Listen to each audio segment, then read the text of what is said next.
আজকে আমি বিয়ে করার পর থেকে আমার বরকে একটা শর্ত দিয়েছিলাম, যাতে মদ না খায় 1 নম্বর, 2 নম্বর হচ্ছে সিগারেট না খায়।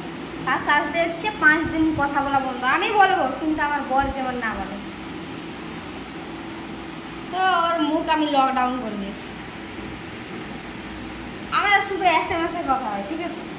আজকে তো ব্লগ বানাইনি, দিই একটু ছোটোখাটো ব্লগ সারাদিন কি করি না, কিন্তু আজকে দিই, তাই ভাবলাম আজকে এটা দিয়ে স্টার্টটা করি।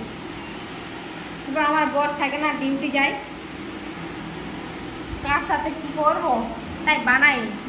তো এটা আমি বানাবো, এটা হচ্ছে শাস্তি। আমারটা দেখে সবাই একটু শিখবে, ঠিক আছে?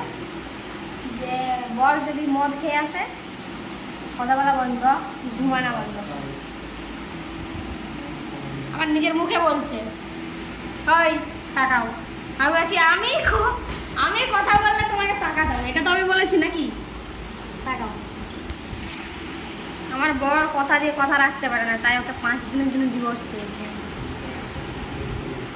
একটা সিগারেট খেয়েছে, তাই ভেবে দেখো মদ খেয়ে আমি কি করি।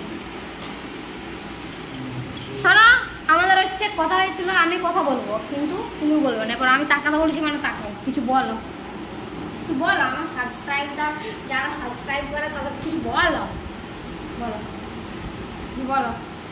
আমার সাথে কথা বলা দারুণ, কিন্তু ওদের সাথে বলতে হবে। বলো। একটা সিগারেট খেয়েছি, তাই কি অবস্থা। আর মদ যদি খায় তাহলে কি হবে না। তুমি সিগারেটটা খেয়েছো কেন? আমি ওইদিকে বলতে বললাম।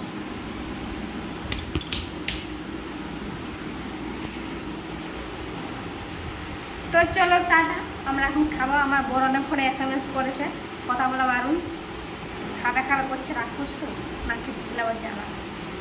Tata, good night. আমাদের ভিডিওটা সাবস্ক্রাইব করে দেবে, ঠিক আছে? সাবস্ক্রাইব, লাইক কমেন্ট আর সাবস্ক্রাইব করে দেবে। টাটা।